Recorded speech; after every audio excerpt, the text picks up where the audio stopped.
अस्सलाम वालेकुम व्यूज़ आज हम नेक्स्ट वीडियो के साथ हाजिर हुए हैं। एक्सरसाइज हमने शुरू की हुई है 1.1। आज उसका क्वेश्चन नंबर थर्ड।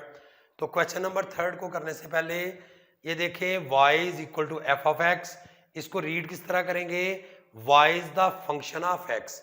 जब y is the function of X, इसमें जो चीज़ पहले बोली जा रही है वो रेंज है और जो बाद में बोली जा रही है वो उसकी डोमेन है, यानी y डिपेंडेंट है और x इंडिपेंडेंट है। अब जरा अपना क्वेश्चन नंबर 3 देखें बुक से, तो उसमें आपको पता चलेगा उसने क्या लिखा हुआ है। The parameter of the square is the function of its area. The parameter of square is the function of its area. जब उसने कहा कि पैरामीटर ऑफ स्क्वायर, तो क्लियर हो गया कि इसकी सभी की सभी साइड जो होंगी बच्चों वो इक्वल होंगी। तो ये आप देखें, ये आपका पैरामीटर है जी, ऐसा पैरामीटर स्क्वायर पैरामीटर। अब इसको जब आप सॉल्व करेंगे तो आप लेट करेंगे, let the side of parameter या let the side of square B X, कि आपने साइडों को एक्स ले लिया। अब इसमें देखें बच्चों, पैरामीटर क्या होगा? Sum of all the side is called parameter. और इसमें बच्चों एरिया क्या होगा? एरिया होता है लेंथ इनटू ब्रेथ। अब इसमें पैरामीटर आपका आ गया 4x और एरिया हो गया x square is equal to a। तो जरा आपने क्वेश्चन की स्टेटमेंट को दोबारा देखें। उसने कहा था the parameter of square is the function of its area. इसका मतलब क्या है कि एरिया इंडिपेंडेंट है, पैरामीटर डिपेंडेंट है। तो आपने क्या करना है, इंडिपेंडेंट में से वैल्यू लेनी है और डिपेंडेंट में पुट करनी है। अब आप इसका अगर स्क्वायर रूट लेंगे ये, तो यहां क्या आएगा? अंडर रूट ए आ जाएगा। इसका मतलब कि x की वैल्यू होगी अंडर रूट ए। तो यहां पे बच्चों उसकी x की वैल्यू को पुट कर ले, put the value of x। यहां x की वैल्यू पुट करोगे तो p हो जाएगा 4 अंडर रूट ए। तो ये जी आपका क्वेश्चन सॉल्व हो गया।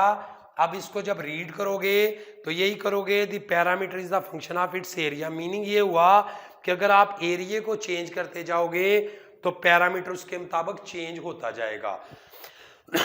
ए की वैल्यू अगर आप कम करोगे तो पी की वैल्यू कम होगी, ए की वैल्यू बढ़ाओगे तो पी की वैल्यू बढ़ेगी। अब इसी तरह जी इसका सेकंड पार्ट, अभी देखिए जी सेकंड पार्ट, इसमें क्या है? उसने क्या कहा हुआ है? The area of the circle is the function of its circumference. The area of the circle is the function of its circumference. Meaning क्या है? जरा देखें, ये आपके पास बच्चों सर्कल है जी। अब इसका ये सेंटर है, तो ये क्या होगा? इसका रेडियस।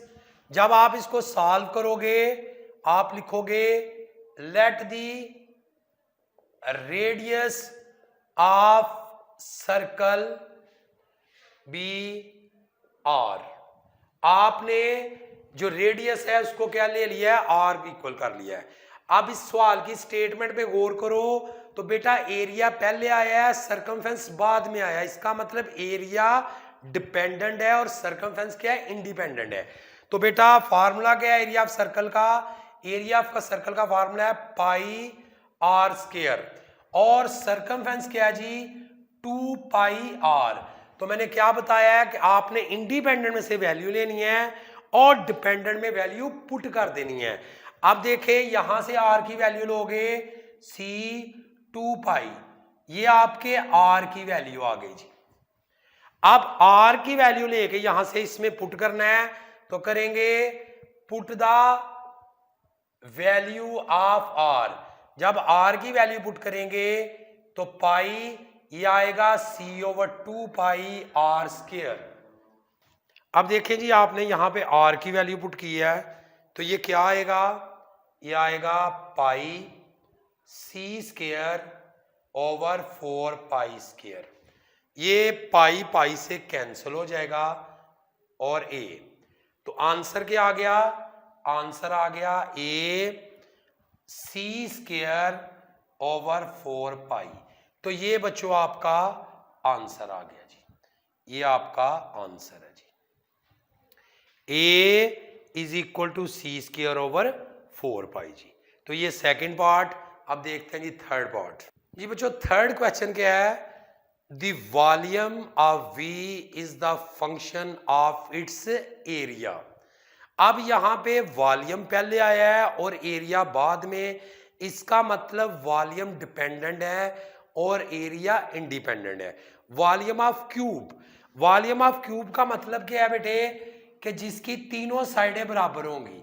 अगर वो कहता है कि वॉल्यूम ऑफ स्क्वायर, तो फिर लेंथ विड्थ तो सेम होती लेकिन हाइट डिफरेंट होती। अब उसने चूंकि क्यूब वॉल्यूम का लफ्ज इस्तेमाल किया है, तो ये देखें, ये आपका जिस तरह बॉक्स है या कॉटन है, ये आपका बन गया जी। अब इसमें देखें ये x, ये भी x और ये भी x। क्यूब उसने कहा है, इसका मतलब है लेंथ विड्थ और हाइट इसकी तीनों की तीनों इक्वल है। तो जब आप इसको सॉल्व करेंगे तो आप लिखेंगे let the side of cube volume, let the side of cube volume be X. Cube volume की जो साइड है वो क्या है जी, आपकी x है जी। अब आपको उसने क्या पहले कहा था, फर्स्ट उसने कहा था कि वॉल्यूम, इसका मतलब वॉल्यूम क्या होता है जी, लेंथ ब्रेथ एंड हाइट। और बेटा दूसरा लफ्ज क्या इस्तेमाल किया, एरिया। एरिया क्या होगा, लेंथ इनटू ब्रेथ जी। अब वॉल्यूम फिर क्या बन गया, ये हो गया एक्स क्यूब और एरिया बच्चों आपका आ जाएगा एक्स स्क्वायर। अब यहां से इंडिपेंडेंट में से एक्स की वैल्यू निकालनी है और डिपेंडेंट में पुट कर देनी है। तो इसका जब आप स्क्वायर रूट लेंगे तो ये आएगा अंडर रूट ए, एक्स हो जाएगा अंडर रूट ए। अब इसको आपने यहां पुट करना है, put the value of X. जब x की वैल्यू पुट करोगे तो आएगा अंडर रूट ए का क्यूब। अब इसको दो तरीकों से लिख सकते हैं आप चाहें तो इसको लिख सकते हैं 3/2 या बच्चों a अंडर रूट ए। तो ये दोनों तरीकों से आप ठीक है इसका आंसर। तो ये बच्चों आपका क्वेश्चन नंबर थर्ड बहुत इंपॉर्टेंट क्वेश्चन है जी, शॉर्ट क्वेश्चन है, स्टेटमेंट के क्वेश्चन है। तो लो जी, ये आपका आज का लेक्चर कंप्लीट हुआ। इंशाल्लाह नेक्स्ट वीडियो में फिर मुलाकात होगी। अल्लाह हाफिज़।